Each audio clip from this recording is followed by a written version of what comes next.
excited about the project. So this is all your fault, Hanson? Yeah, pretty much. Kind of pointing that direction, isn't it? Can any of you that I don't know blame somebody on that road? What's your name, man? That should work pretty good. Can't remember? And just try to keep it steady, don't let anybody bang into it. Under the ropes. That's why you can't remember. It's recording. Okay. My name is Aiden, and I was living in Idaho since I was 4. There you go. That's correct. My name is Joanne, and I've been living out here in Idaho from Southern California. Been here about 9 years. Troy is my grandson. This is all my family here, and retired in north of Grumman. So we're excited to be here. Cool.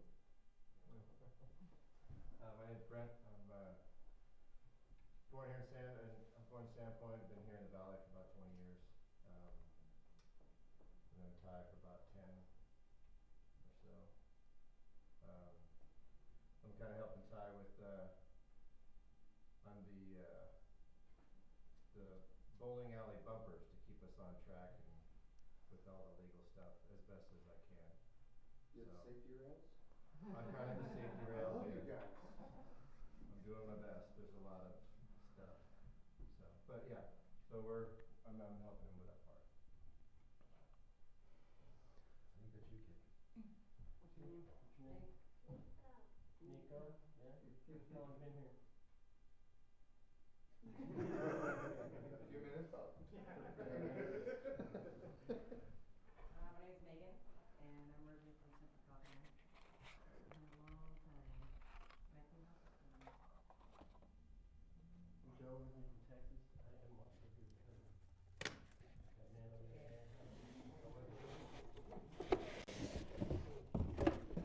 don't know what is going on, but from my eyes, that gentleman over there is big business opportunity. Let's see what it's about. I'm Charlie, I'm Joanne's cousin from Southern California, also retired from Northrop Grumman.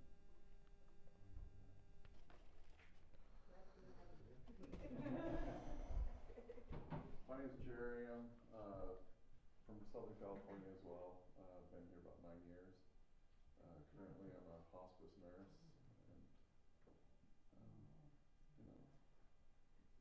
learned about Thai through my son Troy, so you don't have to blame him on. Thank you. So glad you're here.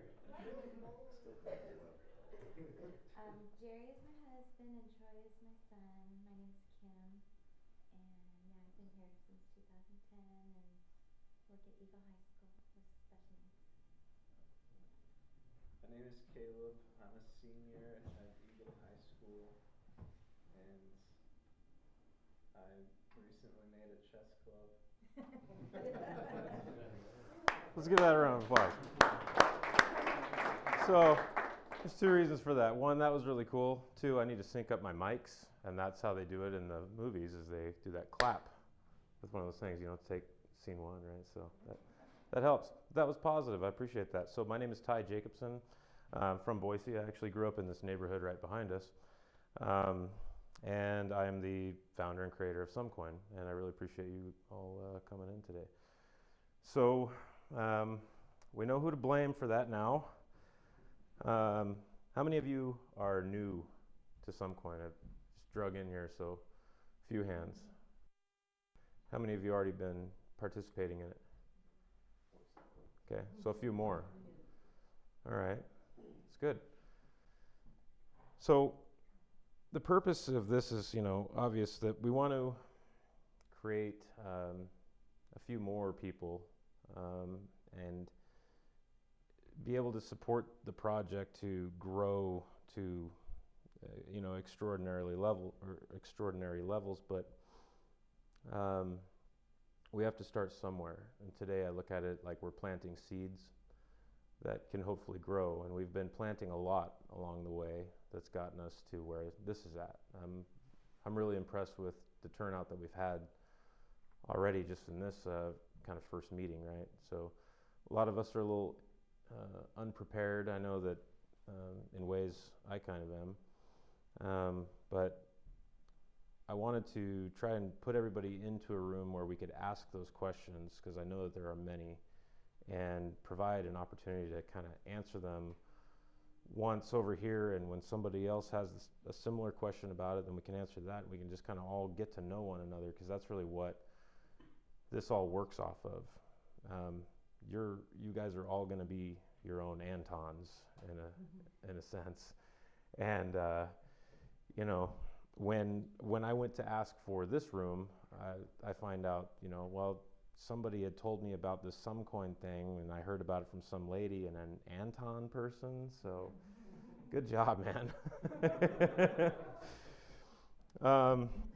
So I think that we should start with some of the basics, though, here of, you know, what are cryptocurrencies? And so I kind of want to be able to inform, but I want to start from a standpoint of asking you to ask me questions, so that I can try to respond to those things, and we can kind of find a consensus that way and see if we can, you know, gel this, because I know it's a complex topic. It is a new technology.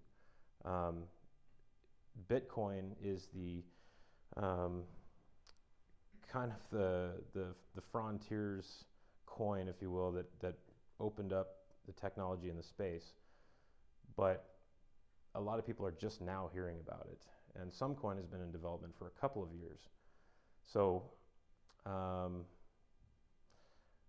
you know, I wish that I kind of had a few more bullet points to kind of start off of, but I've been pretty good so far in life at just winging it. So I thought I'd open it up. Whoever wants to be bold enough to just ask some questions and start, we'll just kind of, you know, hook onto that. We'll start from there and take it away. So with that said, you know, open floor and fire off some questions.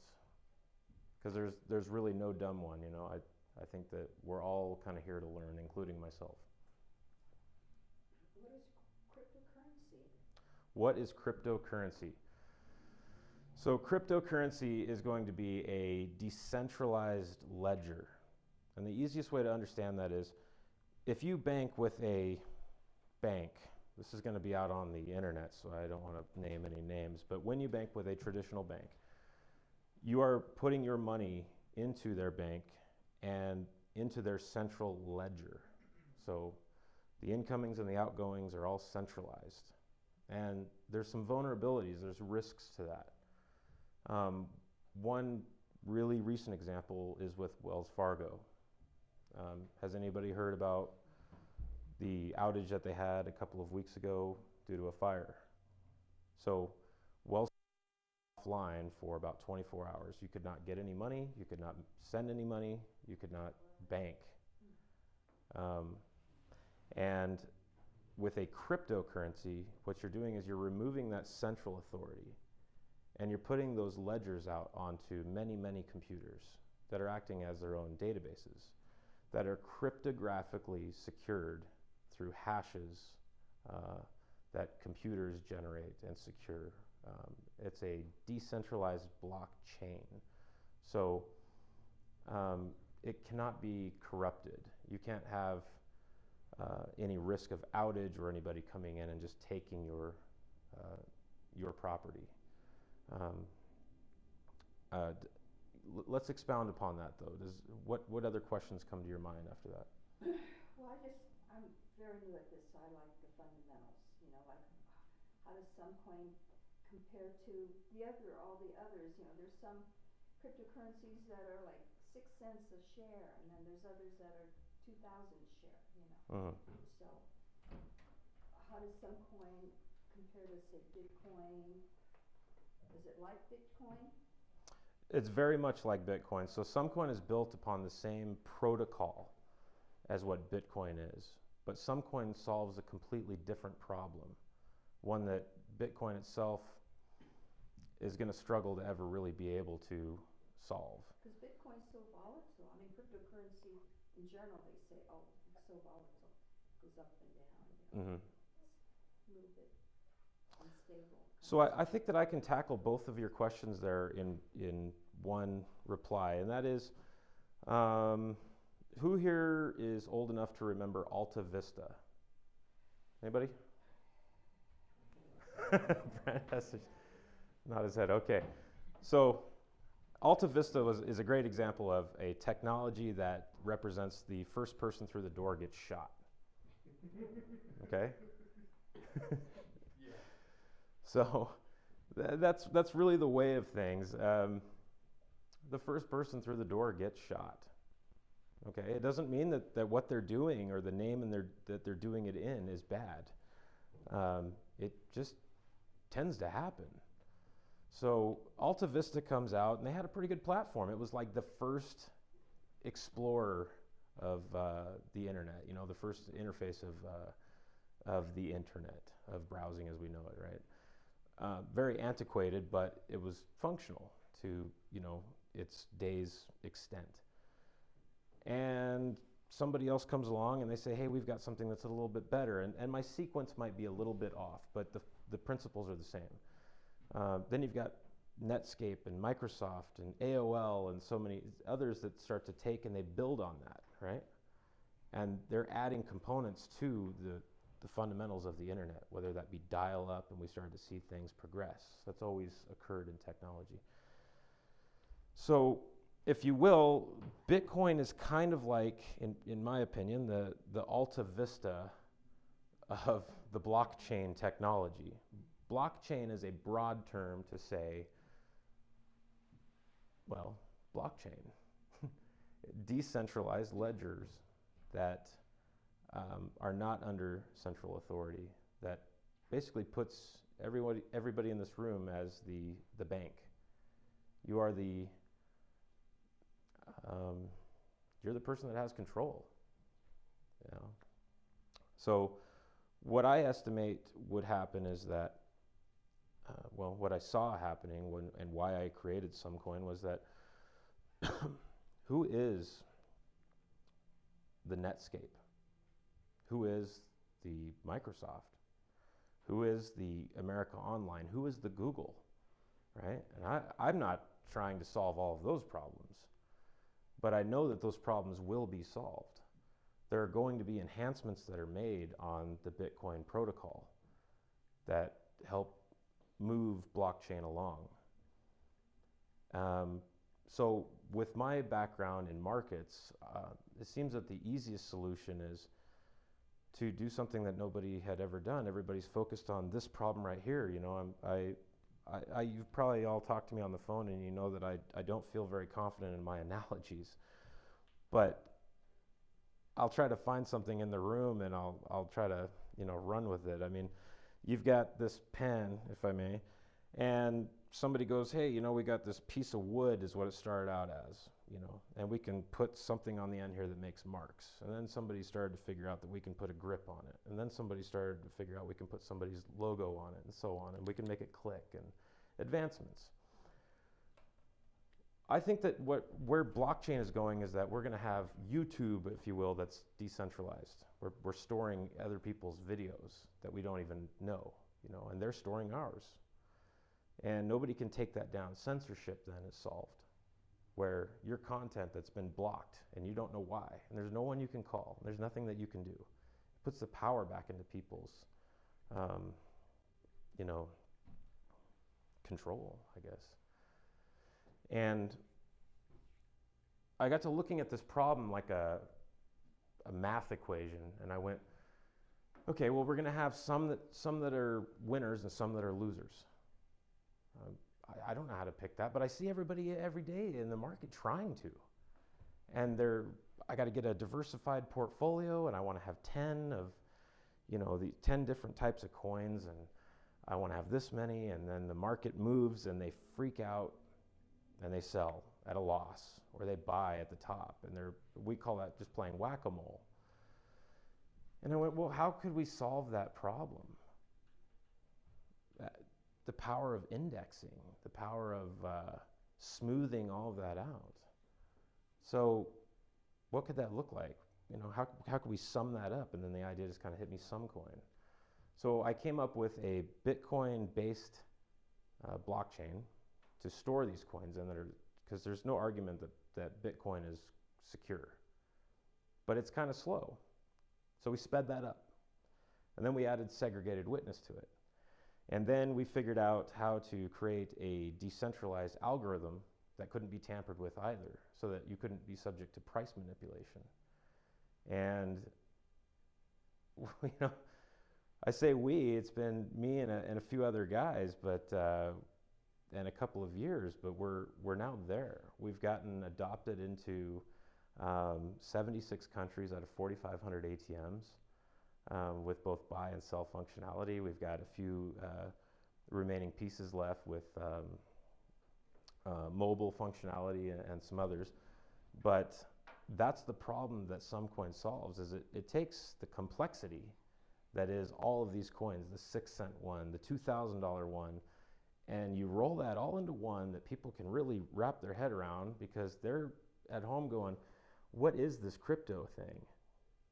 I don't want to be left out of it, but I don't know how to participate in it. And if I am going to participate in it, I want to do it in the easiest way possible. Agreed? So that's what we try to do. And that's what we've done. Now, it started in Boise, Idaho. Not the most common place to do a crypto startup. If I was down in San Francisco or over in New York or something like that, this project would have been accelerated a lot faster. There would have been a lot more, possible resources, but there would have also been a lot more give to it, I'm sure. And even so, it would have been more capital intensive. So instead, what we do is we get somebody like Anton, right? And we get professional people that have gone through years of licensing and know what they're doing, so that they can look at this, because I'm also, liable to get myself shot being the first through the door, because I'm the first index coin, right? So I'm open to that criticism as well. So we have to do a better, faster, cleaner, stronger game. Yes? Could you explain what a blockchain is? So a blockchain, let's look at these desks right here. They're not blocks, but they kind of represent things. So a block is representational of a certain amount of data that transacts during a certain amount of time on a network. Everybody with me? Okay. So in the case of Sumcoin, there is a block that is generated every 1 minute and 15 seconds. The most amount of data that can be stored in that block is 1 megabyte. So it's not a lot. But when you look at the way that transactions are made, and I'll save you how that works, it can store a lot of transactions. Many thousands of transactions in that 1 minute and 15 second interval. So then we move to the next interval of time. We're now at the next 1 minute and 15 seconds. There may be enough transactions to fill that block of time or space. There may not be, but after that block of time has moved on, we go to the next block, and so on. All of these are then connected to one another through cryptography and through keys and hashes and things that we're going to learn more about. But what that does is it creates a complete record all the way from the beginning of the first coin being mined or sent or transacted all the way through time. And everybody stores an entire copy of that on their computer. So nobody can come in there and pick something out and say, I didn't really like that. That could have gotten me into trouble. I want that off the ledger, right? You can't do it. Nobody can come in and take your property, your information, your coins or anything, and you can't take theirs either. So there are certain ways that people can have accidents. But that's partly why we get together and we go through these exercises with one another, ask these questions, so that we all know what we're doing, because it can be risky and you can lose a lot of money. So with that, you're probably wondering, How does all that stuff happen? And if the blockchain and your wallets are kind of like a bank, that's really what they are. You're replacing the security of a bank and you're putting it into your own control. Then how do we process that stuff? How do we know that it's secure? And there are units that people are using that we often refer to as miners or mining rigs, or pick another word. And those go through and they cryptographically encrypt and decrypt the information of those transactions. So, and they can do that with little units like this. This is a less powerful unit, but they get rewarded for doing that work that none of us can really comprehend, right? And that's what secures that information on the blockchain. And when that information is stored, it's done by these units. These units are rewarded with a certain amount of coin, or they might be compensated the fee that it costs you to send, which is usually pretty small. And then you have larger units that can look like this guy here, and these are both called algorithm-specific integrated circuits.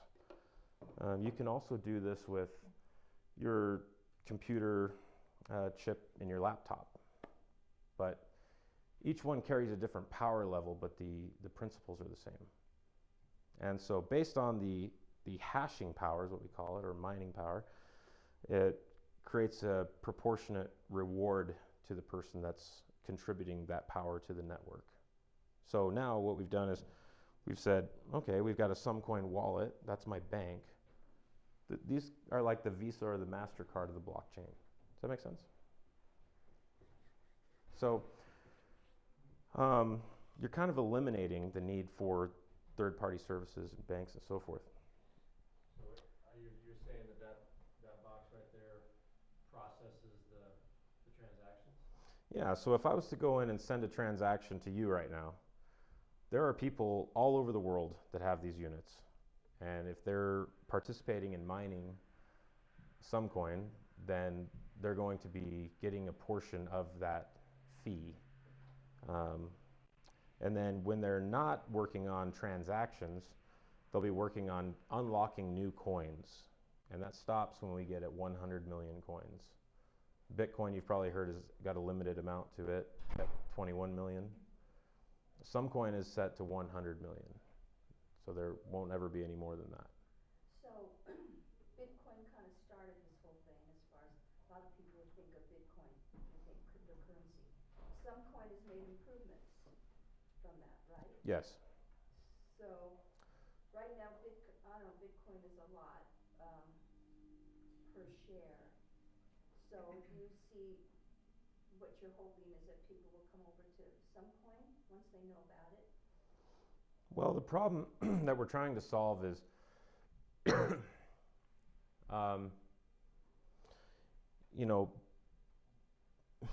Bitcoin kind of gives people a heart attack. If you want to participate in it, it's kind of like jumping over a campfire. It seems fun, but the chances are pretty high that you're going to get burned. There are other factors that are kind of too complex to go into right now, but shorting the market, where you bet on something going down. And if you have institutions that come in and are betting against it, then you have a manipulated market. And I think that Bitcoin is, while it's king right now,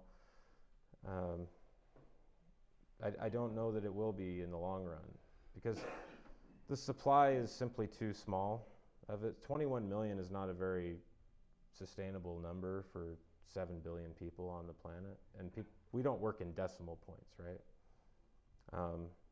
So their aim has been to be a payment solution, but again, we don't work in decimal points like, psychologically. So if you were to go in and pay for a gallon of gas, you would be thinking about it in whole numbers, right? And it's very, very slow. So if I came to, your gas station or something, and I said, I want to buy something from you, you'd hold me hostage for an hour waiting for it to process on the blockchain so that you knew that it was confirmed and everything. That's not realistic. So to your point, Sumcoin has made vast improvements over that, both in terms of speed, in terms of supply, albeit the supply is not, it's 5 times greater, so it's not going to be anything that's meant to be a payment solution worldwide, but it is meant to be a great store of value with a more realistic transactional speed. So Todd, you said it take an hour or so. How long do you think some time will take to do it the same transaction? 1 minute and 15 seconds. Oh, right, that's the block. Yeah. If there's 2 confirmations that are required, then you would be looking at 2.5 minutes, and then the very worst case scenario, if somebody wanted to require more than that, then you could be looking at 7 minutes. So is it up to the person you're paying to determine how many verifications they want? Is there a standard? So with it being decentralized, operators get to choose some of these parameters in terms of how many. They can't change how long a block takes, but they can choose how many blocks they want. But that's usually up to 6. 6 is usually the upper limit. Has anybody not seen the video of how to sell coin through an ATM or anything? Okay, let's play this then, so I can stop just talking and let's start doing something fun. So I'm gonna unmute that, and then I'm gonna hope that this is actually gonna play. Okay, it's not gonna play.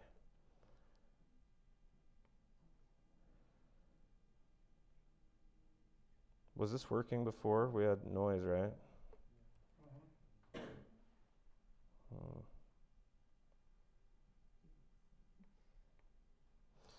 Bummer. Everybody got here so soon, I didn't have a chance to really. Okay, I'm going to dub my own voice then. So basically, walk up to the machine, we're going to say that we want $100, so I'm going to press. And at this point, so it's asking, the machine's going through a process that we coded, and it's saying, who are you? Are you over a certain dollar amount?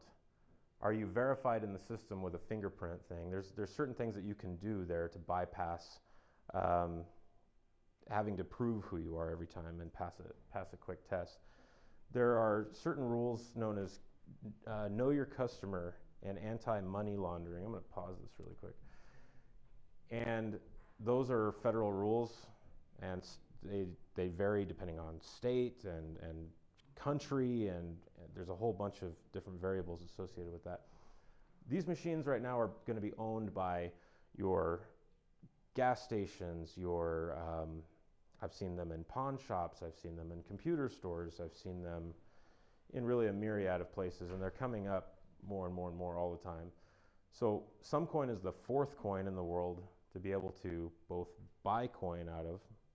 They're in Albertsons, not to interrupt you, but you can buy Wow. Bitcoin directly inside an Albertson.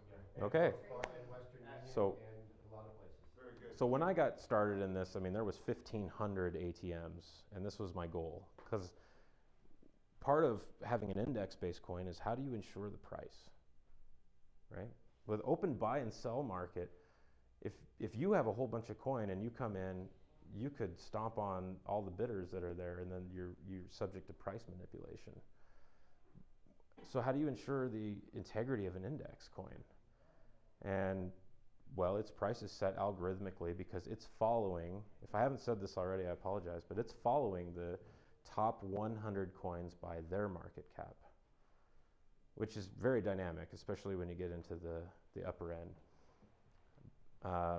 You could have a coin that was number 146 and it rushes into number 80, and because of a whole bunch of factors. But the industry itself really does need to mature still. We still need to get to who is Microsoft, who is AOL, and eventually, who is the Google of it. So I understand right, Suncoin is based off the top 100 performing coins. Those coins are fairly volatile. They go up and down in price. Suncoin, because it's based on those top 100 performing coins, is not as subject to the volatility. What if everybody decided, well, we don't like the volatility of all these coins, let's just go with Suncoin. So what would happen to Suncoin if all the rest of the coins fell Sure. off? So the industry is maturing a lot and rapidly. I do believe that what you're saying will happen. But I think that what's going to take the place of Bitcoin, I don't think that Litecoin is going to have as much trouble. And the main reason why is because there's an actual team there. That's visible. I'm not saying that there isn't a Bitcoin team.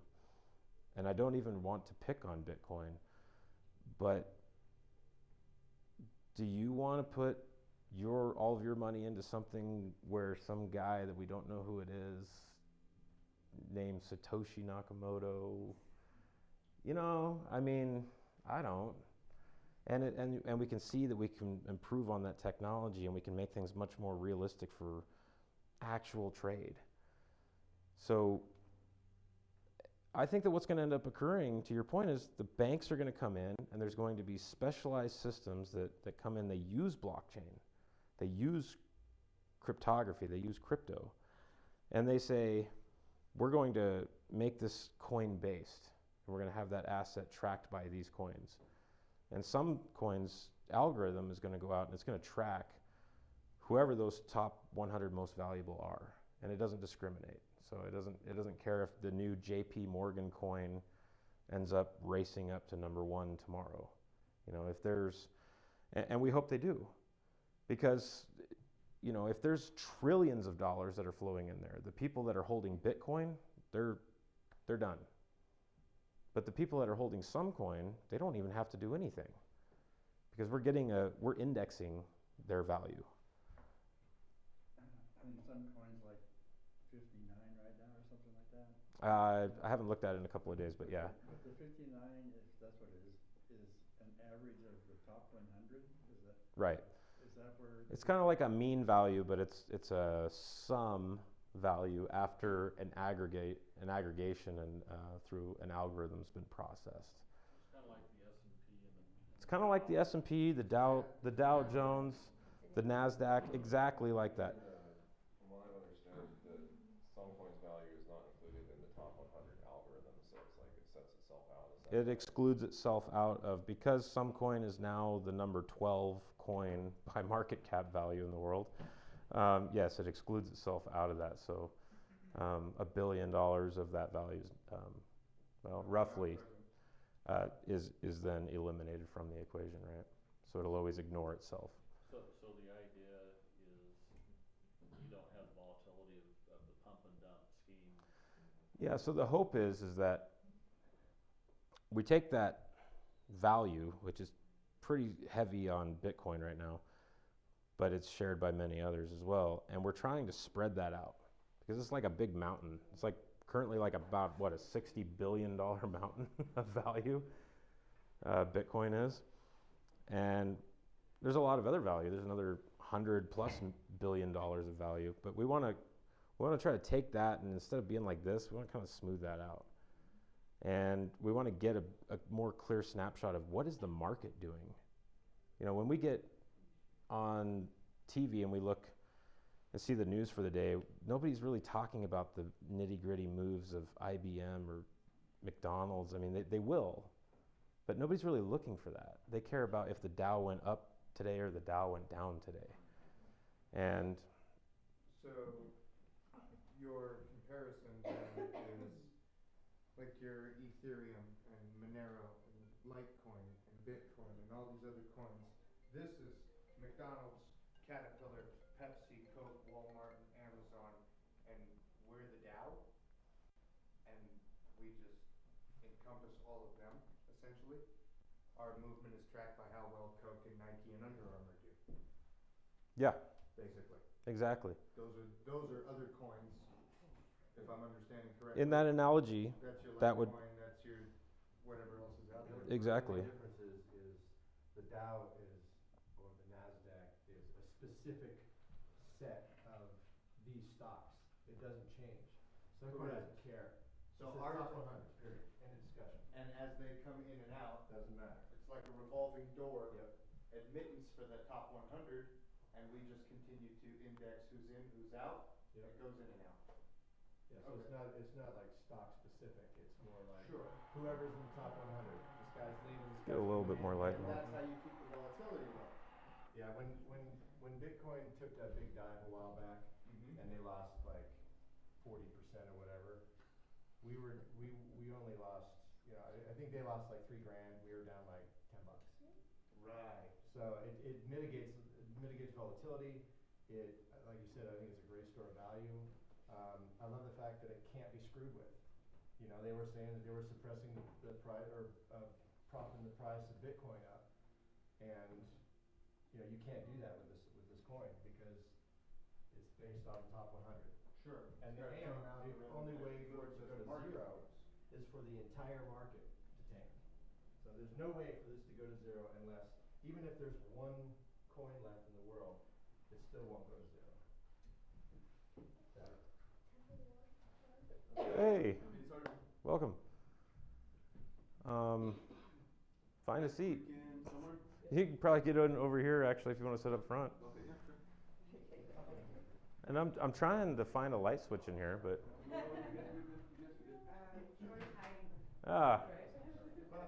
okay, cool. Yeah, that was starting to bug me a little bit. So to Brent's point, if we were down to the last melon, as long as crypto exists, if nobody got that was from the movie Ice Age, The Last Melon. The bet is that some coin is going to be around no matter what, as long as crypto is the future. That's the bet. Otherwise, this is all just a big joke. This technology that's been around for 10 years is not viable, and it's not really the future, and it's not what I'm forecasting that it is, which is what the car was to the horse, which is what email was to paper mail and so forth, because I believe that technology changes. Go ahead. So it's like the Diner Club card to the credit card. No, actually, the Diners Club card came out first. That's what I'm saying. And people went, well, that'll never take off in 6 Okay, months. all right, cool, yeah. Discover I thought card, maybe, Mastercard, yeah. Capital One, what's in your wallet, they're all here now. Well, Yeah. I got one little thing so I've worked in the securities industry for a while, and one thing that the government doesn't like to do is lose money. So I don't feel personally that crypto, the blockchain is going anywhere, because with a blockchain, every transaction is traceable, and they can tax you on every single transaction. There's no more, hey, I'll flip you $50 to swap out the seat on my toilet or whatever. Those days are gone. They will be able to trace and track every single penny, and that's where this whole technology, in my opinion, and the way I see it, is going. And there's no reason for the government to turn that down when they can capitalize on billions and billions of dollars on unpaid taxes. So if I understand blockchain correctly. Yeah, and blockchain's other main benefit is that it solves what we call the double spend problem. Does anybody know what the double spend problem is? Spending money to send and to receive. Say that again? Like if you send money to, you're sending Bitcoin or whatever crypto to pay for it, and on the way back it has to pay for it as well. No, that's not quite it, but it deals with counterfeiting. So the double spend problem is this. If I have a dollar bill, a $5 bill, any denomination, and Brian is a great counterfeiter, right? So it's kind of like I still have that bill in my pocket, but because Brian is such a great counterfeiter, it's kind of like he's got that same bill in his. which is the double spend problem. We can counterfeit money, and we can counterfeit it pretty well. The accountability for things is lacking, to put it lightly, when it comes to government. Because if you've followed the news in the last 20 years, you know that we've got over $15 trillion of money that's just missing, right? It was being investigated in an office, and stuff happened, and we just lost it. I'm not going to speak too deeply on that, but that would never be able to happen with blockchain. And so the same benefit that Brent is speaking about, where they can tax you on everything, is the exact reason why they will go into it, but it's also the same benefit to us, because we're not going to have those accounting glitches anymore. We're not going to have double spend problems where, Brian can take my $5.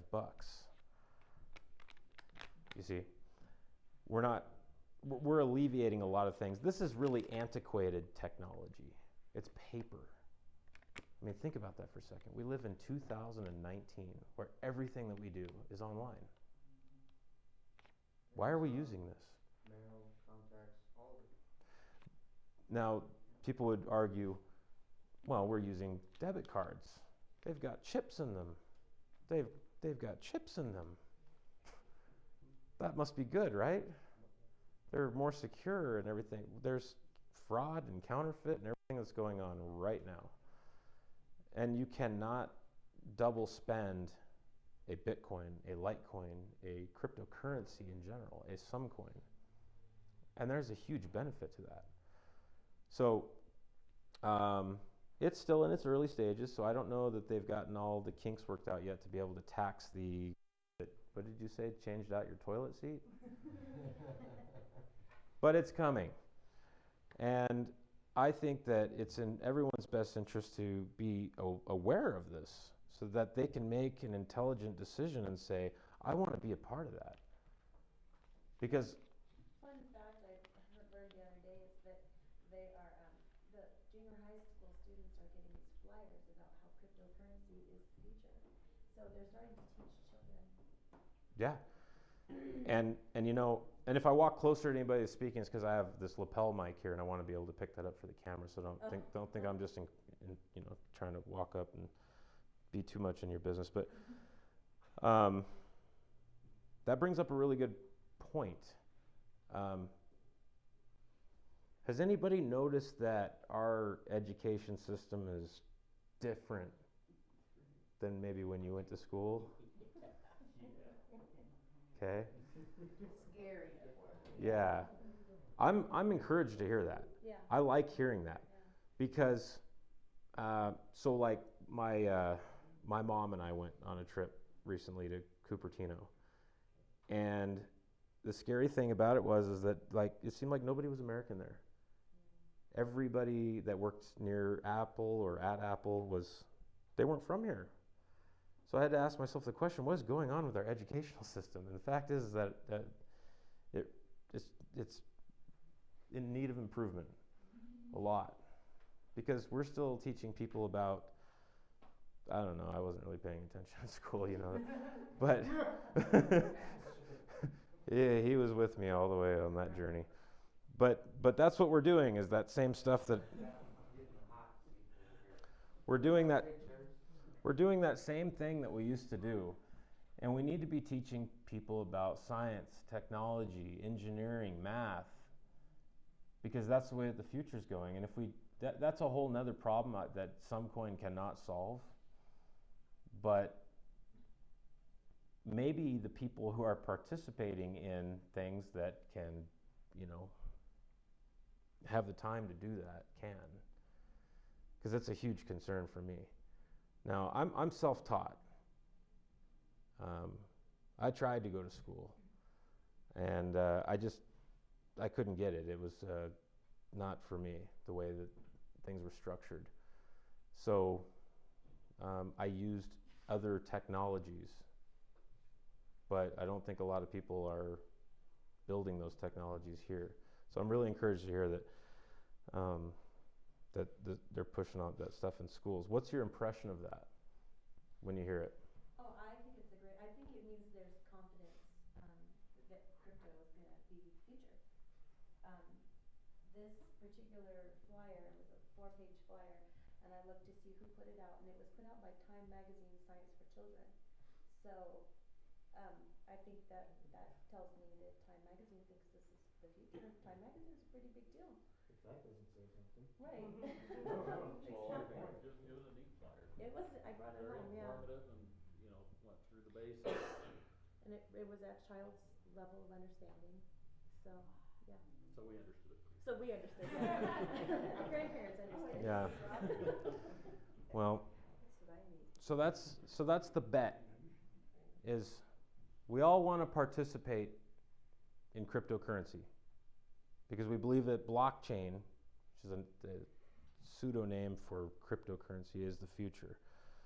So how do we monetize that? How do we support that? And how do we know that we're making the best bet with the most amount of upside but the least amount of risk? Right? So that's what Sumcoin's meant to be. And because of its pricing being decentralized as well as the blockchain, I needed to come up with a method going back to our ATMs. How do we do that? Because I don't want somebody like him who's got a lot of coin. He doesn't really, I don't know you, but in our metaphor, but in our earlier metaphor, you know, if you came in and you're having a bad day and you go, you know what, I'm just gonna go sell all this that we're not disruptive. And so ATMs are really the solution because they don't argue, and they only offer what they're told, both in terms of a buy price and a sell price. So let's take a quick look at what that looks like here, because this was a recent accomplishment that was featured by General Bytes. And again, I'm sorry that we don't have sound, but I'm going to kind of narrate this a little bit. So basically what I'm saying is this is awesome, this is amazing, we just got this done, and I can demo it. And this is how you sell some coin out of an ATM. I'm going to have to dub it because, you know, we don't have the audio.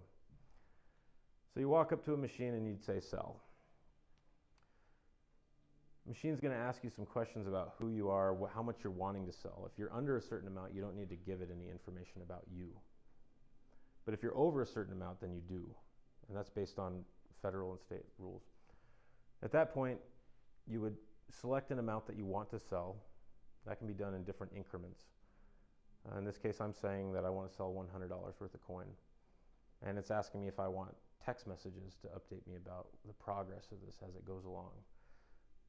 If I was using Bitcoin, I would say, yes, I do. I need to know what day I can come back. Right? Go do some shopping or something like that, right?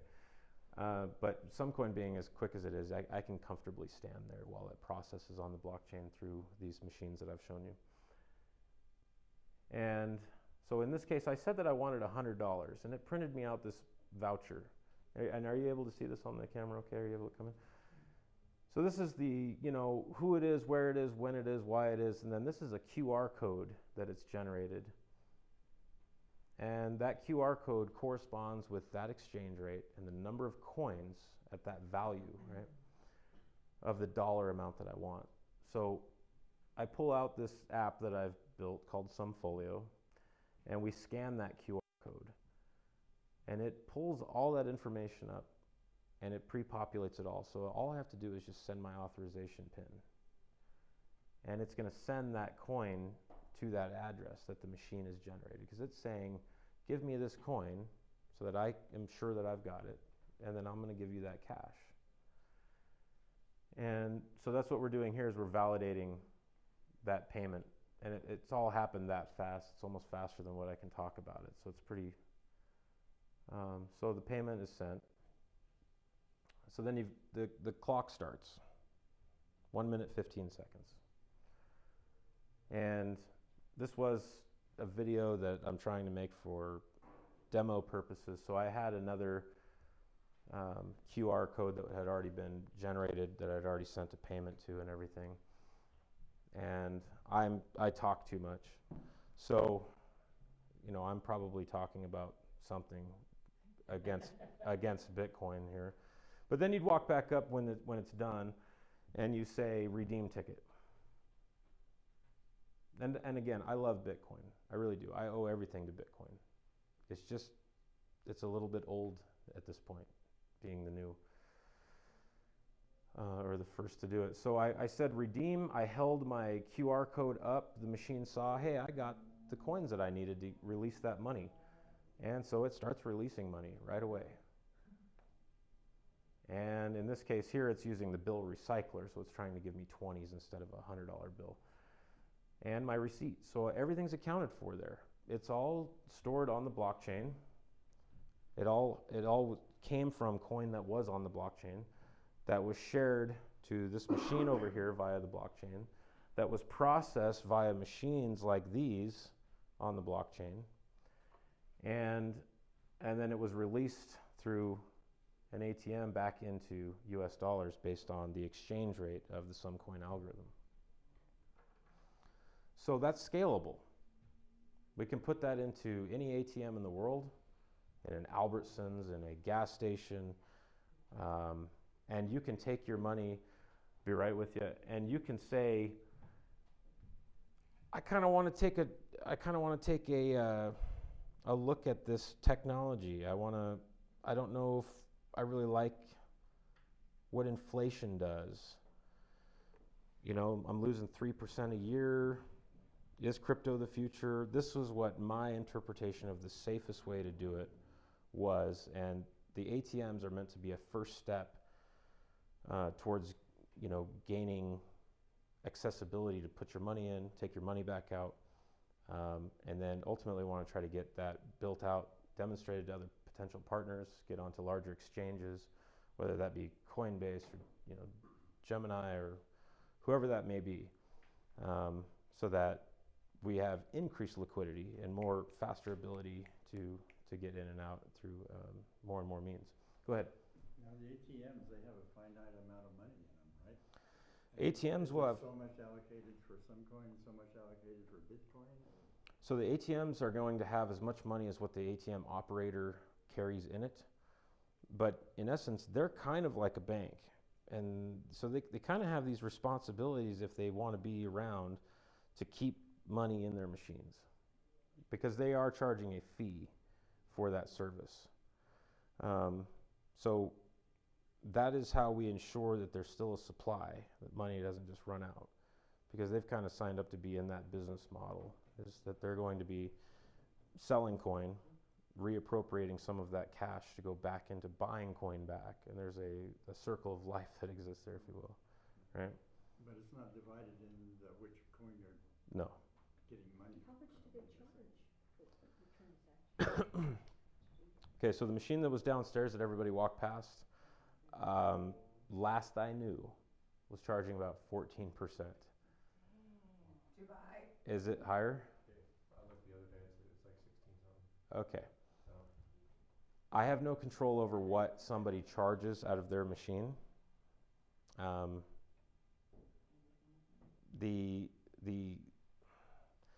The hope is that people won't get, what's the saying, pigs get fat, hogs get slaughtered, right? The hope is that people would work within a more reasonable percentage. But this is the early days, guys. You know. Is there a maximum you can sell at the ATM at one time? So Redeem? I would have to punt that question to somebody like Brent there behind you, because he would know a little bit more about how some of those things work, because we're dealing with federal and state law at that point. I know that you run into some issue at the, is it $5,000 or $10,000 mark? Anything over 10,000 is, but most ATMs won't run that high. It depends on how many, because there's different size ATMs. The largest hold like 1,200 bills, and so it depends on what's in the machine and what they'll allow you to redeem.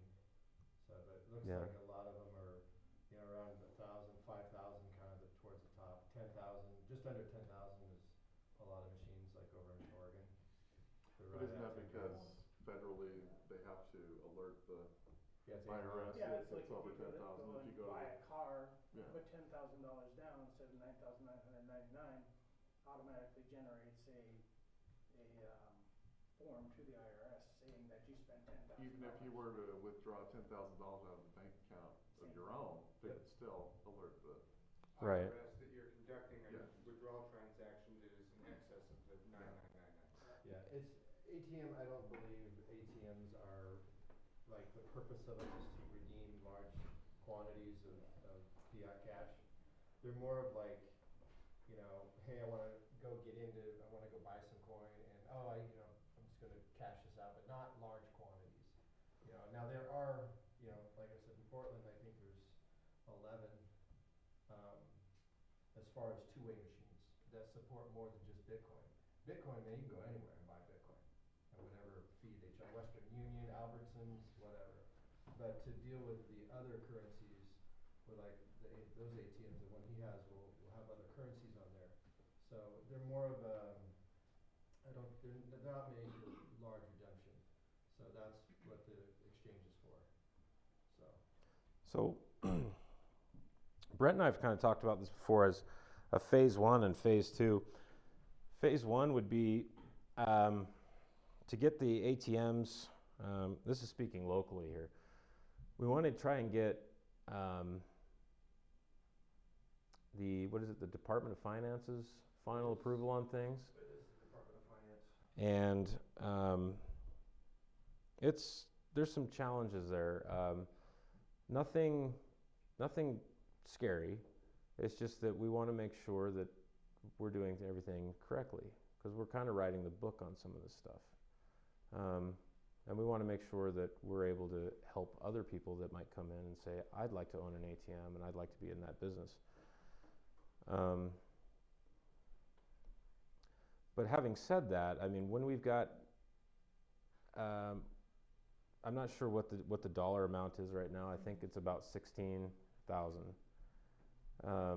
Then we can purchase source code to get a exchange made that supports US dollar fiat transactions, right? So with your debit card and bank wires and so forth.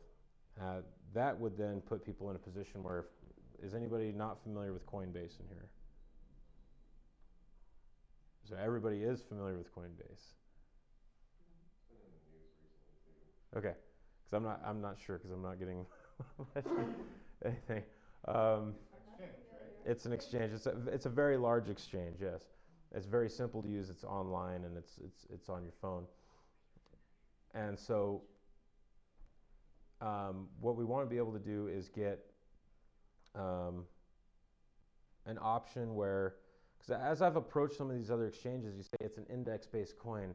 They're like, oh, we don't want to touch that, and they can't manipulate it.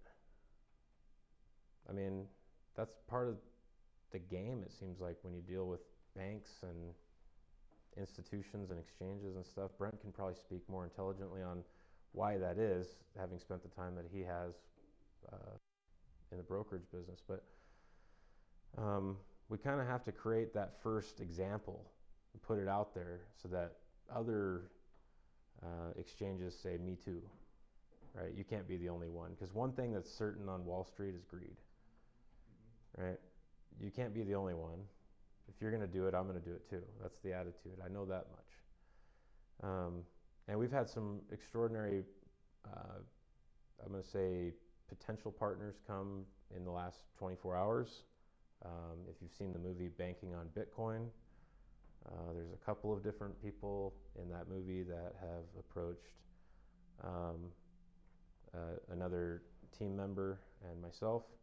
And I think that things are looking good. We're on radars right now. It may be that we don't need to create that first mold. Maybe we're making enough activity in the space as it is to where we're garnering the attention that it's just going to happen without having to do too much work. But right now, we're about $16,000 away from being able to purchase that source code and launch that. Yeah.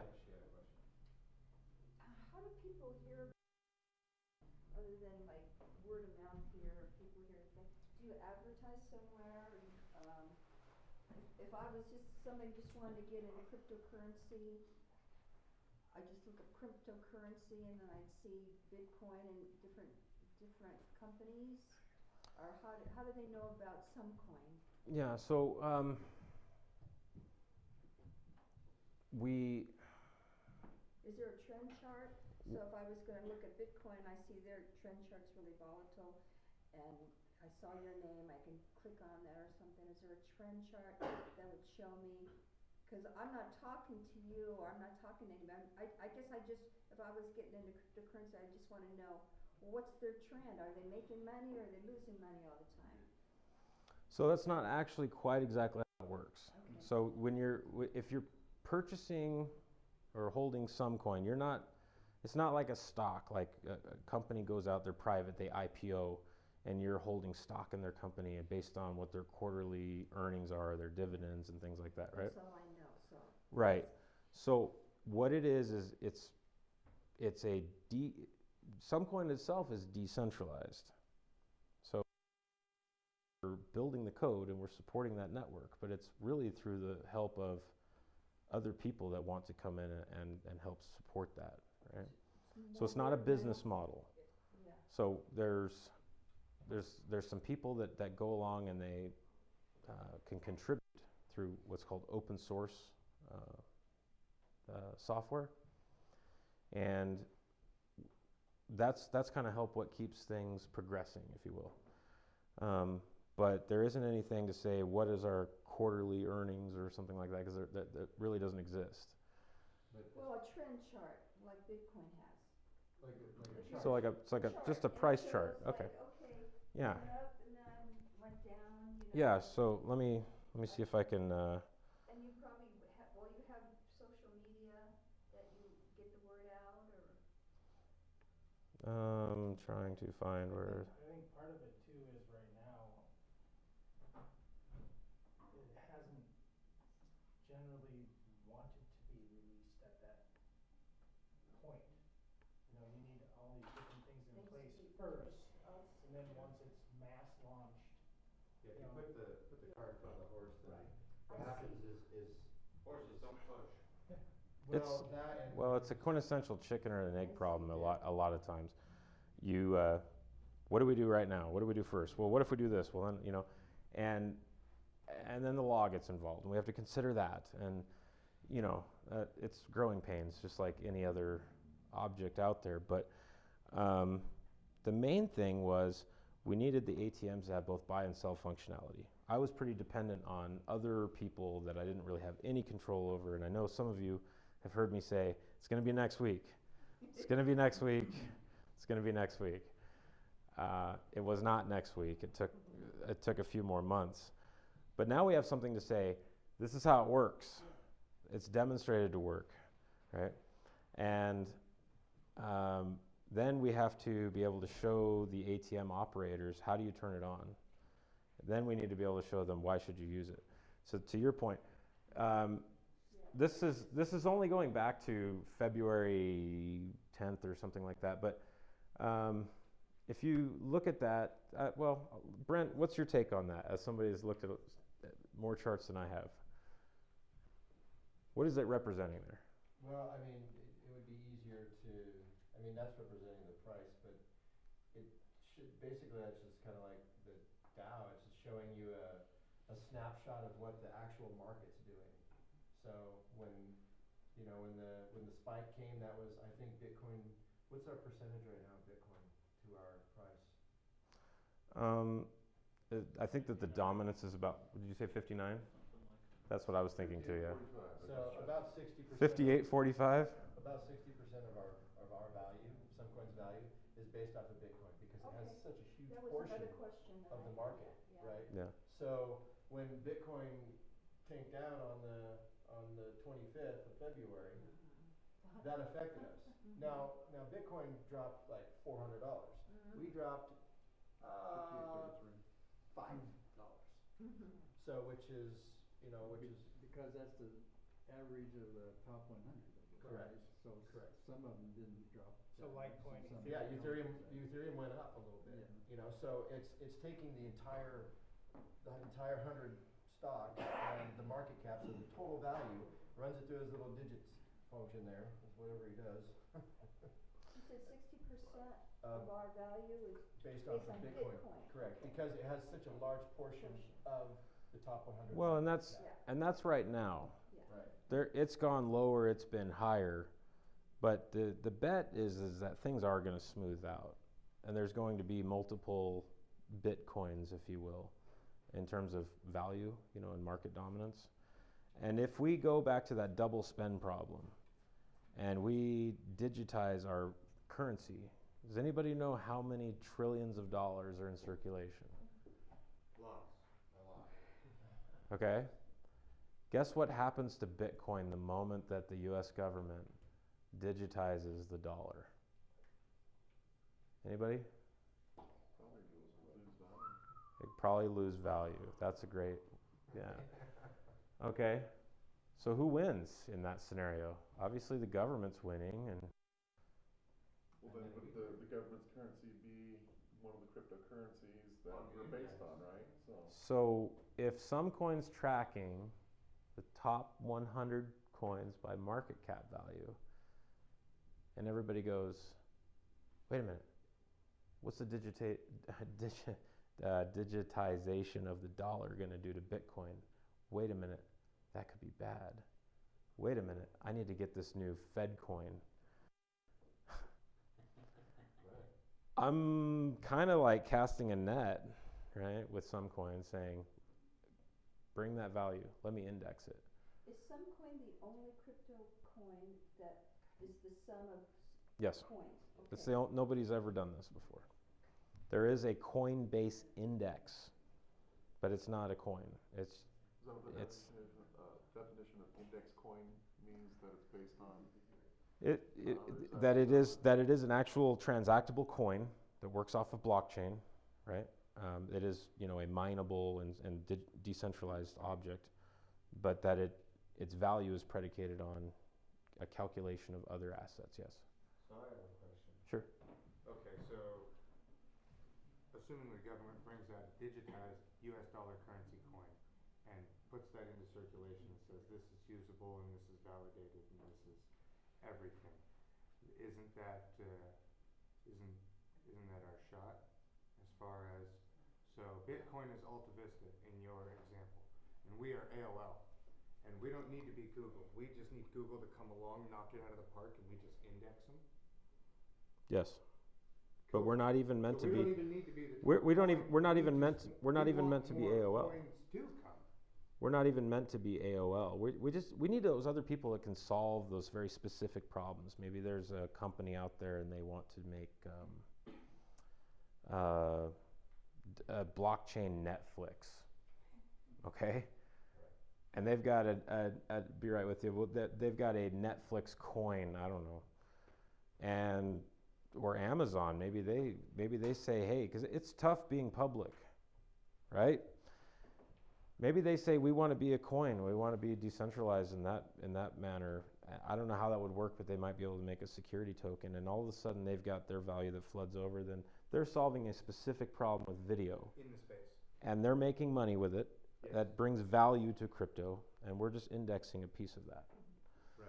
So Everyone holds up a pie and we just get a little slice of everybody's pie. exactly, yeah. So the other cryptocurrency coins, Bitcoin and everybody else, but some coiners, their value is based just on people buying it and selling it? Supply and demand, Supply and purely. demand. Yeah. Okay. So So it's like a stock. Think of some coin as like a mutual fund.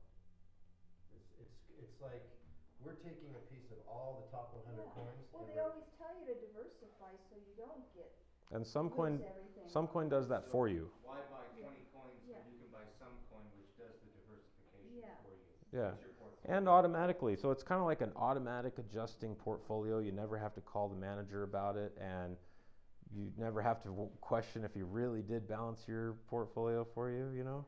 Because it's doing it dynamically in real time. every time that something's changing in that top 100, it's seeing that and it's readjusting and it's kicking out coins and bringing in the new ones. It's only got the cream on the coffee that it's taking into account with, you know? So the advantage of some coin is that it's not going to totally lose its value because you've got the top 100. There is one way. But at the same token, it won't rise as fast as if, say, if Bitcoin if you were just doing it based on. It won't rise as fast. It won't fall as fast. So it works out to be the same. Yeah. But to your point, I mean, some coin could go away. If cryptography and blockchain and cryptocurrencies are not the future, and that my bet is wrong, then some coin is in jeopardy. But Didn't they see something on the news about Facebook doing something with cryptocurrency this morning? Yep. On the news? Venezuela's doing their oil thing, I mean, but the thing is the part that I think is kind of neat is when the governments bring the money to the market, I think we're what, 400 per trillion value for some coin? 400. $400 per $1 trillion of market cap? I think that's pretty close. Yes, that's actually, I'm just going back to my old math. So yes, if we were to revisit, of course, that's not adjusted for supply because there's an increase of supply, right? So prices would, but to your point, if we had gone back to where we once were, which was $1 trillion global market cap for all the cryptocurrencies, some coin would be $400, which is currently not. $60 or 50, 89 something, I don't know. And Somebody's keeping track. man, But the point is when the other governments bring their trillions of dollars to it, we do nothing but sit and ride the wave because we don't have to worry about supply and demand. I could have 20 million some coin, and go sell them all, and it doesn't affect the price one iota at all. There's no way to really mess with it. now the one thing to that to add is that you do need to have a healthy market. You do need to have a market that's going to have liquidity. So you do need to match buyer and seller. Okay, and that's the next step that we're trying to get past. Those are things that require additional capital to work with to get systems online, or it's helpful if you have other meaningful partners that come to you that can be door openers, like what we've experienced in the last 24 hours. That can be a less cost solution to get where you need to be at. But if, say people don't, okay, you say you have to have a healthy market, so capitalism is good then, are you saying? To have healthy markets, people buying and selling and investing in things, right? Well, I can only do things to a limited extent when it comes to that side of the trade or the economics of it, because there's going to be market makers that are there that are going to be trying to pair up people, and there's going to be people that are going to be promoting it, I'm sure, things that I don't have any control over, right? My job is to introduce the coin to those platforms and try to encourage them to market that or to want to use it, right? And I think that we'll have success with that, but some of those questions are a little bit more difficult for me to answer because they're kind of unknown, because I don't know what's going to happen over at this exchange or at this exchange, or if these two are going to be fighting or be buddies or what, but I would imagine that what may happen is there's going to be an initial fight for coin, probably from institutions, because there's only 16. I need the numbers guy here. How many coin are out? I don't know that. 6 roughly 16.5% or a little less than that of all the coins that will ever be found are out there. So right there near $1 billion in market cap. Well, how long would that take a large institution, Brent? I don't know, a couple of seconds? Yeah. So For a minute and 15 seconds? a minute and 15 seconds. So that's one concern, is that, you know, if an institution comes across this too early, they say, oh my gosh, this is an arbitrage, which an arbitrage is kind of seen as like a market inefficiency or an opportunity to take advantage of something. And they might come in and say, man, $1 billion? I'd have given you 2. Let's take all the coin that we can get. And they've got a fight that they, you know, where they're trying to find anybody that's got coin. Without the big miners, the big mining companies. And the big mining companies then start coming online, and it gets a little bit dicey. You know, you need to massage these things along, especially with the mining side of things, because you don't want too much mining power occurring on one area versus another, you know what I mean? Tell us about the miners there, how we participate. So who's got questions about mining and how that works? Who got brought here and was told about mining? Okay. How's it work? The fan spins and it blows warm air. So, in the old days, you would be able to use the power in your laptop. Then you went to GPUs, which are graphics cards, and both,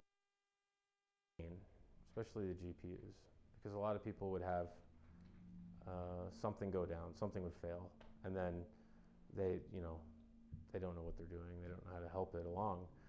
So a unit like this, or this here, is something that you can just plug in either to the wall, internet, you know, and it just goes. And you run it 24 hours a day, and it is out there performing the function of solving the algorithms on the blockchain. So has anybody ever heard of bubble sort? Bubble sort algorithm, okay, merge sort, okay, I'm gonna, you told me to keep it, don't go there, okay. Don't too techy. Okay, it solves math problems, basically. Really, really complex, beyond anybody in this room's understanding math problems. And it does it really fast.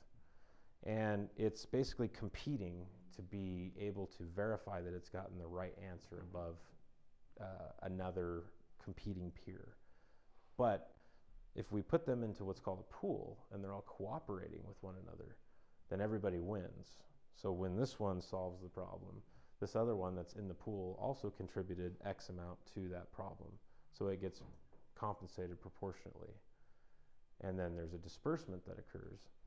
So everybody is then able to bring in those newly minted coins that they've unlocked, and they can also then get a piece of the transactional fees that are paid by people as transactions occur. Did I do an okay job there with that? Okay, good. So that supports the Sumcoin network, both by having a wallet open, because a wallet is a ledger. And if that ledger's opened up as many places as we can get it, then that's a more secure network. And then the more miners that you have, the faster that you're able to process those transactions on the blockchain, at least when scale starts to come into play. So if we were to be listed on Coinbase tomorrow, our system would fall over, because there would be so many transactions that would be occurring. And people would see that, fortunately, and they would say, oh, this network needs more hash power. And so they would start throwing on, huge farms would start throwing on, I say farms because we call them mining or server farms.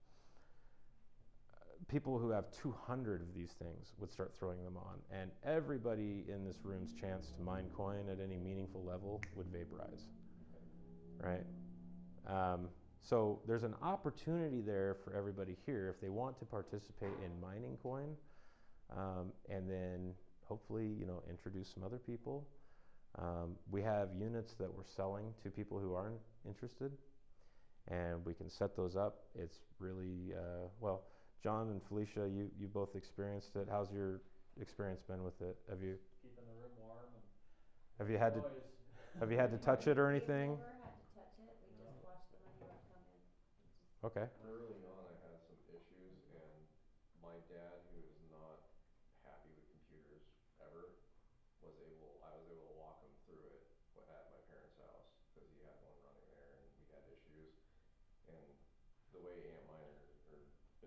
stuff is all set up, you can walk someone through it over the phone who doesn't have like really good understanding of how that works. So that's Yeah. what I like about those machines is they're people can get intimidated by it, but it really, the way those things are set up, they're super easy. Right. So that's what I liked about it. My dad was, he can use a computer for work, but like doing something like this was a little bit above what he is comfortable with, and if he can do it, anybody can, basically. Yeah, so what you need is an outlet, an Ethernet line, and the space to do it in. As the weather will start to get warmer, you'll need to be a little bit more concerned about, giving it some fresh air. Right now, it doubles as a heater. So you are literally being paid to, mine coin and heat a room. So is it using up a lot of juice or whatever? So the, For 850 watts. Brent really monitors that. But he's got a little bit more experience in terms of times. I know so does Brian, but I mean he's really got the numbers if you need them. But what's your my power bill went up $22.80 from the previous month running that at a full 30 days. So Just one of them? just one single unit, and the only time I ever had a problem, there's indicator lights that tell you when it's connected to the network and connected to the pool and it's doing its job, and I had a red flashing light, and that indicated to me that I had either lost connection to the pool or something. I simply shut it off. I waited a minute and let it do a hard reboot on itself. It has everything for my address pre-programmed in it. As it completes its function, does its job, it knows that the reward portion gets sent to my address, and that didn't need to be rebooted or anything like that. I unplugged it, I plugged it back in, and within 2 minutes it had cycled, done everything it needed to do, and was operating all by itself again. So The worst problem I think you're ever really gonna have is, other than a malfunction of the machine itself, which is very simple, is you lose internet connectivity and it spools up and spools down, but that's not the machine. That's your internet. Check your internet, reboot your modem, and then it pops right back up. We had to restart our modem the other day and it just came right back Yep. online. So what I've tried to do with these, and I do use a custom stratum that I support. So there are some other mechanisms that you can get on. It's not very easy, but you can mine some coin on other people's stratums. But if you do that, I'm not going to support it. But if anybody's mining on a stratum that I've built, you can call me at 2 in the morning and I'll make a house call. Just not 8 in the morning. Just not 8 in the morning. Yeah. Some of you have known me a little bit too well. 3 a.m. you'll catch them in peak. Yeah. I'm really on my stride then. So I'm usually deep in some sort of JavaScript at that point. That's basically it. You've called me once with the problem that you described there. I got it. I gave him a couple bits of advice. He got it solved. Sounds like you guys were able to self-help. I've looked at a unit that you've worked on before for your dad, and that thing was a ghost. And we made a couple of adjustments to it, and working fine, right? And The more machines that are out there, that means the divvying up what's being given gets to be less then? yes, Like you have proportional payouts. proportional payout. Yeah, so it's a pizza.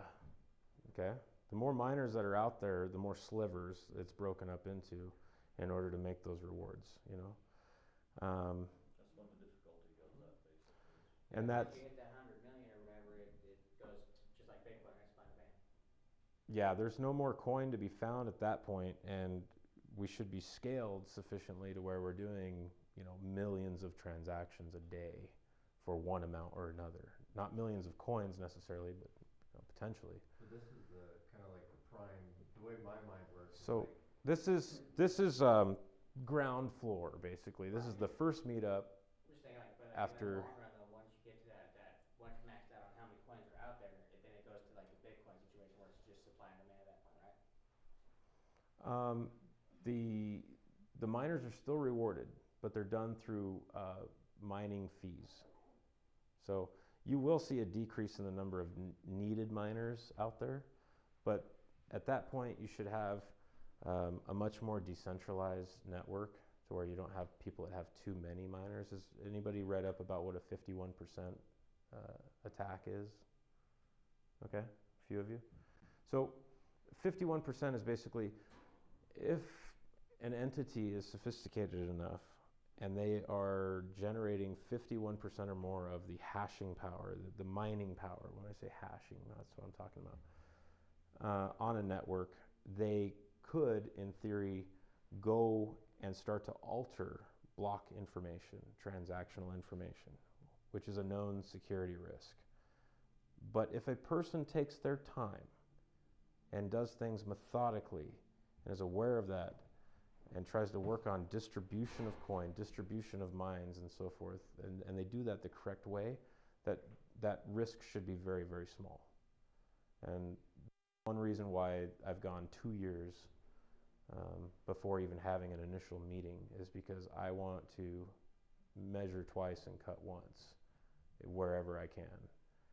And I think that as a collective here, and as a Boise native, we should be the ones that are benefiting the most from. Well, realistically, if every one of us in this room had 3 of those going, is that really going to cut into that difficulty level that much? I mean, you're talking these, no. you're talking these 200, 300, the ones that No. are built under the Chinese dams for power. Yeah, yeah. As soon as they get on board, we're done. But our sliver of time is over. Right. So like now that was in my mind. I was like. So it's an hourglass situation. Yeah. Ideally, everybody in this room, they all have three machines and whatever. That, I mean, I've got all my problems solved when it comes to development. It takes my stress away. I can take care of my people and delegate and do my job with less stress. Right. Everybody's making the network that much stronger in the ways that we can as a group, and we hopefully kind of come back, maybe get a bigger room next time or something like that. We've got some other people that we introduce and so forth, right? And then we just try and do the best that we can before the mining facility under some Chinese dam finds out. Well, that's one of the reasons they're keeping it kind of on the DL right now, because as soon as they find out, I mean, it's over for us. It's going to be crazy. That's why you haven't done a media blitz kind of thing. That's one reason why I haven't done a media blitz, is because we have to do things step by step. It's a checklist. So I also fly, and as much as I don't really like it, there's a checklist. Before you take off, before you land, while you're in flight, when you're at cruise, when you're descending, everything's a checklist. But I respect that checklist because that's the difference between good things and bad things. And in this situation here, while it's not life or death, Brent's got a saying, "I don't look good in orange. Doesn't go with my eyes," he says. Right? So I've been leaning on him a lot on the legal side of things, and there's a couple of things that I was really gung-ho, and this is going to be ready by this time, and hey, pump your brakes. We need to go through this and this. And do I like to hear that? Not really. But if we're going to go out and really be able to demonstrate it, we need to make sure that we've got just different things that are done. Checklists. Mining's sufficient, number of wallets on the network are sufficient, that our legal parameters are sufficient just to be able to demo things correctly, that our mobile platforms are in place and bulletproof. Some Folio for Android's been out for a little while now, but I'm still trying to get that out of beta and go through and debug. Yeah, go ahead. How many, so what is the profit on one of those? It costs about $20 a month to run, but what's it yield? At the current difficulty, somebody else in the room would be able to answer that probably better than me. What is 3 and 400. between 300 and 400 coin a day? A day, yeah. Sometimes up to 500 coins a day. Okay. As the difficulty has gone up, it's gone down closer to about 350. When I started, I was doing about 550 a day. So it was about 350 times And they're 30 working days. But even if it's doing 10, say it's doing 10 a day, 7 Right. days a week. yeah. I'm just gonna go sit in the middle of the room here. As of right now, mine are yielding about 400, and that rounds up and multiplied by $50 is about 600,000 a month. So, I don't care what you do for a living, that's pretty good money. That's where the question came in, so the money's simple. 600,000 is what you guys are currently making with an investment of how much? $1,000. $1,000.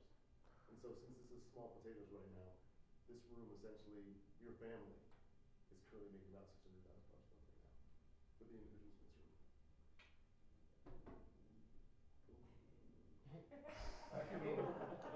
So, what's your name again? What? Byron. Yeah.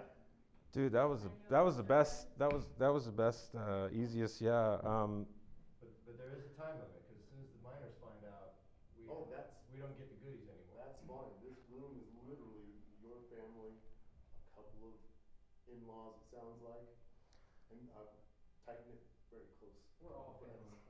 So essentially, this is Sorry. just the start of a blow-up. You guys are in the baby of a Ground blow-up.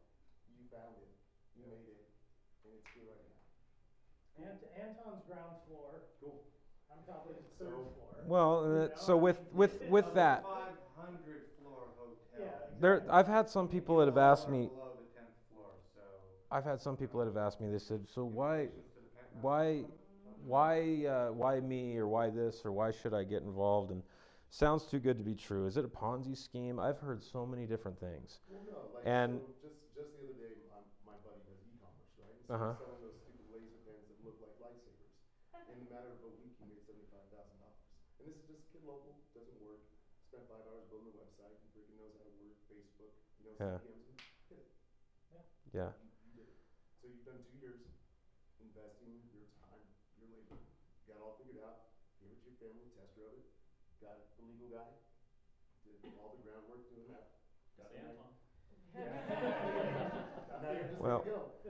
So I mean, I was wondering, because I was waiting for like the question to come up, and so where's your projection for the next, 52 week, or where you're going with that? But 600,000, okay.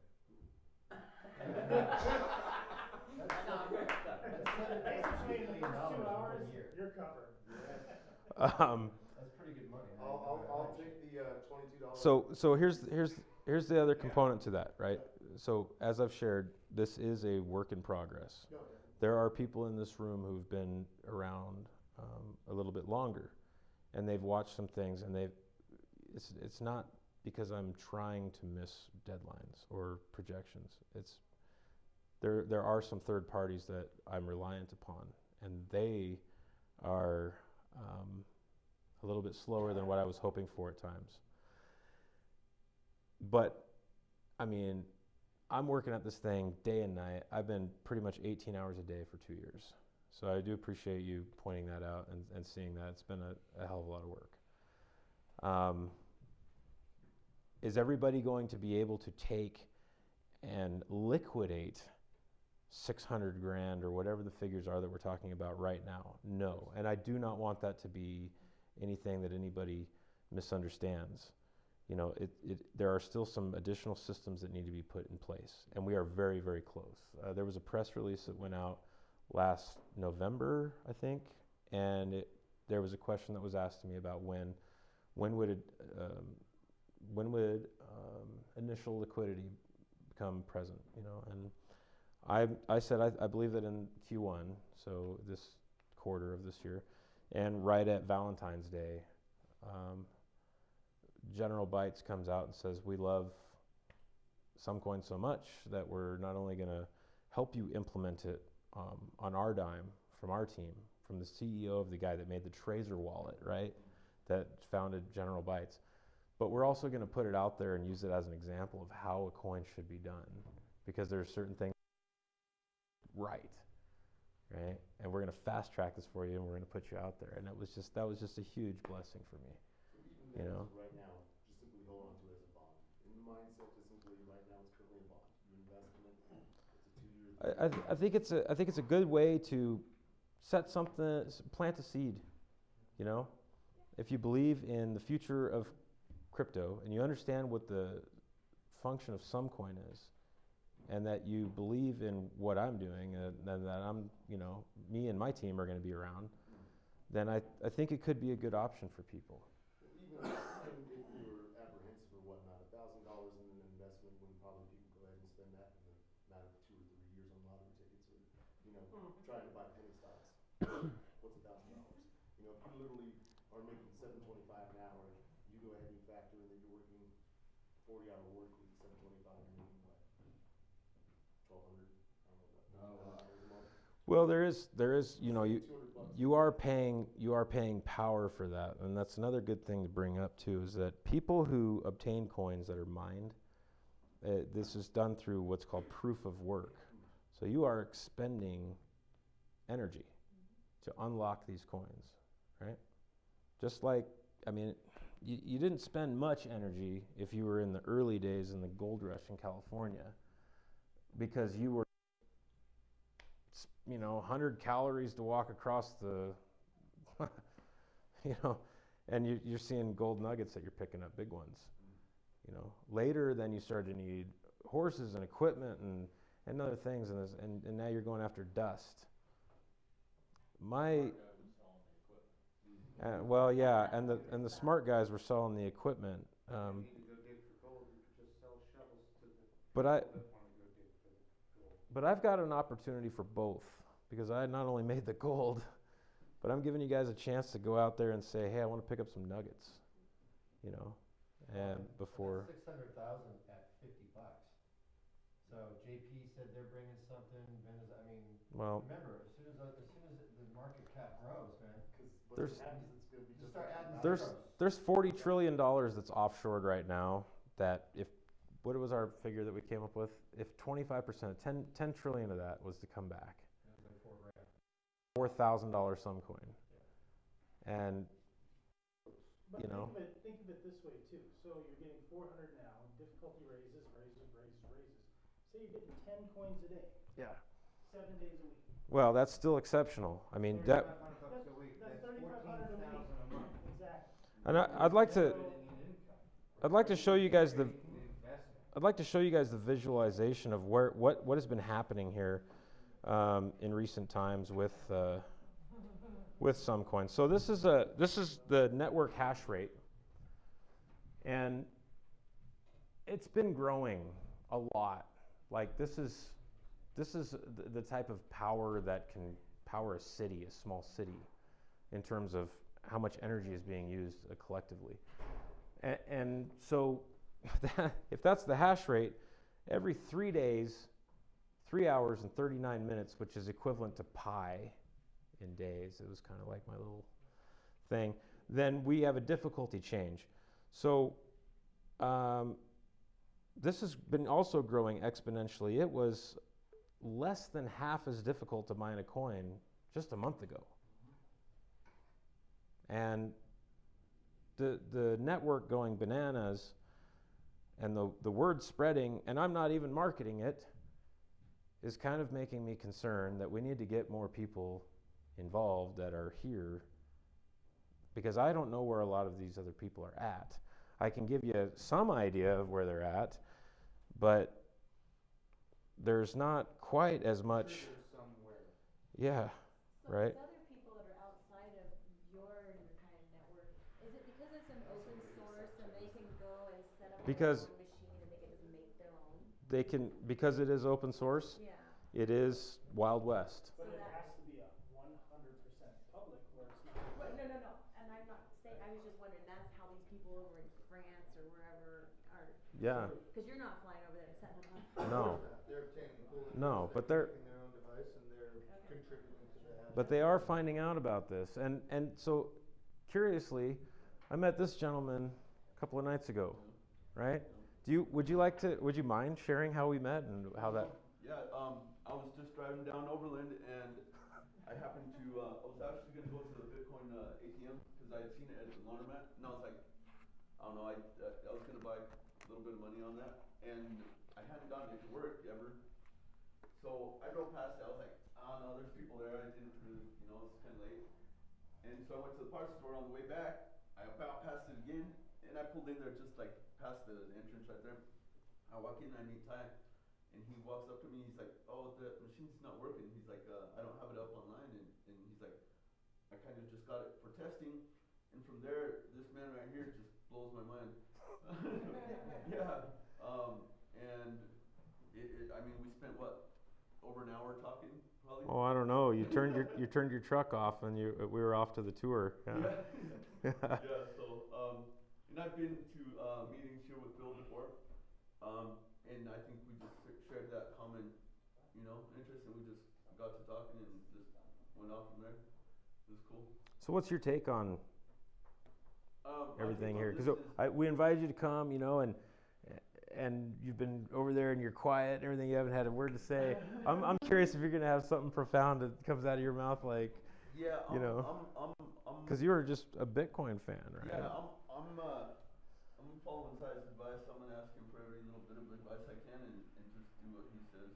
I mean, this stuff's always captivated me. It's always got my attention. I think it is the way of the future, and I think it's gonna just, I don't think explode type thing is the word. I think it's gonna be, I wouldn't be here or else, I wouldn't be wasting my time. But yeah, I appreciate. Yeah, definitely. He came in. He was looking to get some Bitcoin. Man, I wish I could have gotten a hold of Norman. Been like, see, machine's off. It's all right. Well, I mean, from an investment perspective, if you invest $1,000 and you make, you're doing good. You make $100, you're doing good. You make $600,000 a month off of $1,000. Come on, that's not even like, you can't even wrap your brain around that. Well, and there's some future value based on also if the price is changing, but you are needing to go into it with the expectation that there are some systems that need to be completed. We're working on things. Your help, your participation in things is helping us, and I'm going to keep on working hard at it to get things to checkmate. But if this was done, none of us would be here. If this was done, I would not even, be here. Right. I would be. Enjoying a $10,000 double cheeseburger in Hawaii. So I said this 2 years ago. I said this 2 years ago that I would slow down and I would stop when I could fly to Hawaii and back in the same day just for a cheeseburger. I'm not there yet. So. But the opportunity is presented as. I think I said that to you, right? Yeah. And that's why I jumped on board. I was like, dude, hook me up right now. I even pulled a brand new circuit in and wired it in with some 10 gauge and got some big industrial wire, and I was like, yeah. My lady's like, get those noisy things out of the house. So ideally, since you're trying to keep this and monetize this and keep this small for the current moment in time, so how many units totally currently, with everybody in this room, are currently facilitated and set up at this moment, would you say? If you're able to even share that, I don't know if that's something that you can discuss. No. But for the GPCs you said.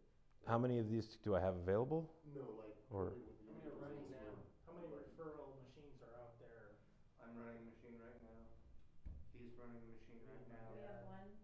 They have one. So My what is neighbor. it? 2 machines right now. Troy? We only got man mining.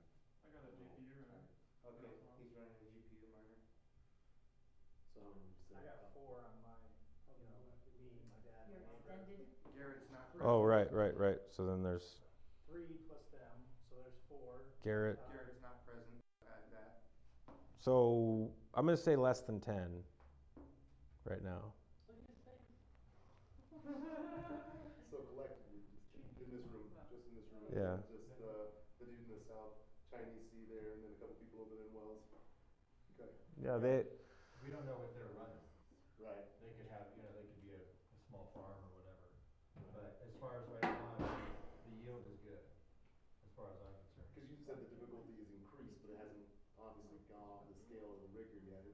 still in the steps where it needs to go continuously right now to just be tracked as well. Yeah, I think that the growth is at it. You know, I mean, we're increasing on average 23% every 3 days in difficulty. So But how many, my next question to follow up to that previous one would be, so if you had it ideally with the individuals in this room, how many units per individual in this room would you be looking to go ahead and have us all facilitate to have what you need with your networking and For the next step. with your But it's study not or your necessarily case us, study? we need to branch it off so there's more on the network. Well, right, but I was just More saying, like, wallets and nodes and just everything with, else. you know, this Yeah. initial step, and then of course it'll exponentially continue to grow because that's what. so the hope would be that we can get as many people to open as many wallets as they can. Okay, the wallets are free. If you've got multiple computers at home or something like that, open up a wallet on every one. You know, they can have a zero balance. They're a ledger on the network. I've had you know, some people that want to get many units, and then there becomes kind of an imbalance. So what I'm hoping to do is try to get more people out with a fewer number of units that can maybe tell some other people and stuff. And but as that starts to grow, then we can say, oh, okay, yeah, it's okay to add another unit to everybody, you know, so that if we're talking about like building walls and with bricks or something like that, we're not getting lopsided or top heavy or anything in one area. Everything needs to kind of support Right, that's itself, what we're right? So the water fountain, if you have like 2-3 people around a water fountain, they can have a drink, but if you have like 20 people around one water fountain, you kind of burn at that point. Yeah. So that's what I was kind of looking into for that question. Okay.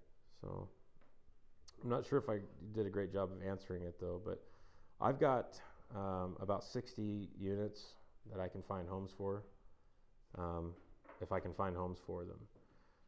That's anything above and beyond the 16,000 that my team needs for the source code is just going to help us to be that much more actualized and being able to do things more quickly to get to liquidity. And is that a pretty fair assessment? I mean, we can't make the state or the feds or where are we at, just so everybody knows. We have Edgar stuff done. I say we, it's really you. Yeah, we're just waiting for Edgar, the SEC. Yeah, we just need to figure out whether we want to advertise or not for the submittal. We're just down to that for the Reg D. Okay, so legal stuff, but that's his expertise. We have you have the CIK number issued. Everything's legal. Yep. Okay. Yeah, all we got to do is submit it, and then Okay. because there's if people want to help,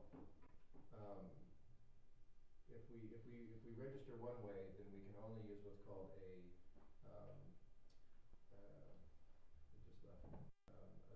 basically a certified investor.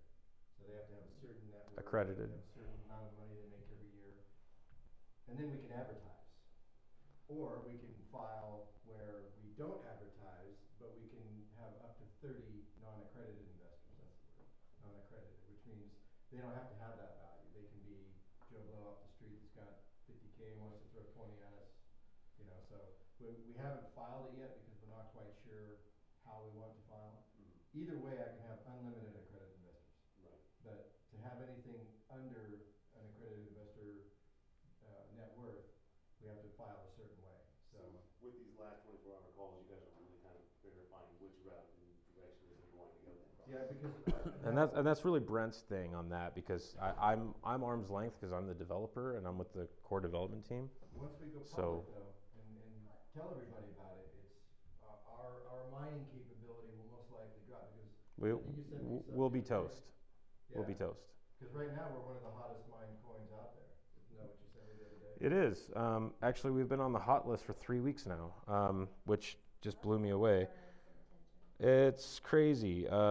So you see that? Well, you're trending on Google, yeah. So, I mean, not trending, but like when you go ahead and you search up some coin, I mean, you guys come up in the upper list. And I swear I have not done any metadata, any SEO, anything. It's just the Google PageRank algorithm is finding that people are looking for this, and so it's populating it out there, and that's ranking itself, and that's happening faster than what. I mean, it's free. Like I would have had to have paid a lot to do this, but So that kind of but I'm kind of like, no, not yet, right? So what is this telling us? So these are different coins that are out there, and what this is indicating is that some coin is and has been trending on what's called the hot list. I've seen this for about 3 weeks now. I don't know how it got there. I don't know who's finding it. I don't know who's mining it exactly, but I know that the more that they are, the less that we're able to, and that kind of puts a little bit of pressure on me as the developer, because it was supposed to be done before everybody wanted it, but now everybody wants it, and that's a good sign. That's a huge testament to you're going down the right track. But it limits us and our capability of profiting from this early stage. But yeah, it makes it so that we're capping our upside if we're going to participate in the mining in the early parts, because other people are taking more of those slices of that pie, and that's okay. Distribution is good, but who doesn't like low-lying fruit? Right? And so I've got this to offer. I've been on this very hard for a long time. I believe in my product. I believe that it does solve a real problem. I do have units that I can make available to other people. That also helps me because there are units that I've been running that would reduce my overhead for my power, because it's not really prudent or necessary anymore for me to be supporting the network with those machines, because the network has I don't have any children, but I've noticed that some do. When I was a kid, they used to hold on to my bike until I found my balance. We'd be going along, and you didn't realize that your parents let go, but pretty soon you realize that you were riding your bike on your own. For a long time, man, I've been holding that seat, and it's kind of weird to look at. I don't have to any longer. I can make that opportunity available to other people. So one other thing, I looked up the Antminer L3 Plus and the battery, the energy power source for that too. And actually, they're rated the best Litecoin miner rig out there. And they're really actually hard to find, and so being able to get them is good. So with these units, guys, I'm not gonna mislead anybody. You can find these units online, and you can get them cheaper than you can from me. The difference being is that I'm asking people to support the project and purchase them from me, because there is value there. That is exactly the value that we've been talking about. I do set the machines up personally for you, and I will support that if there's any issues that occur thereafter. And that is how I'm able to try and get this thing to checkmate right now. So just so everybody's on the same page, like, you can get these cheaper, but you're gonna have the unknowns of, is it working? How do I set it up? How do I connect it, right? Honestly, Ty, if you hadn't been there to show us how to do it and help us drill hole in the wall and run cable through the wall and everything, we wouldn't have done it. Yeah. So your service there was, It's being set up with your and with your algorithm. And that's why you get $1,000. that's why you get 18-hour support, right? Like 20. So there's other people. I've been involved with Kim and her family for some time now, and I hope I've done well by you and been there for you guys if you've ever had any questions or anything. You guys can anybody that's new, it's just meeting me, you can all expect the same level of integrity about everything. So joining the family. Oh yeah. with that said, I know that we're at 2 hours right now. I want to kind of just close this out if we can, answer any final questions that may exist, let you guys talk amongst yourselves, whatever, but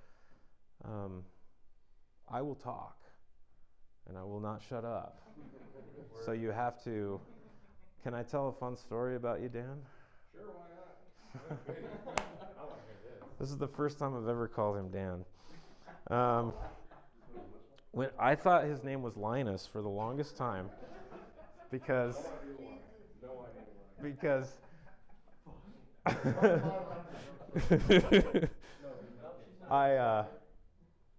I grew up with Anthony. I grew up with Dan, you know, and it's just really cool to see you here, man. Because he had misled me once and said that his name was Linus.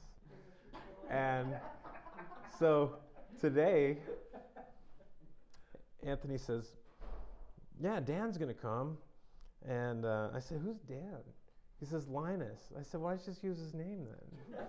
Oh my God. And Dude, I had no idea that any of that was a thing. And Like, I thought he was just being and no, I legit thought over there on Blanca Street, man, that you were Linus. So that's cool. I'm really glad that you came, man. I haven't seen you in a long time, and this is really fun.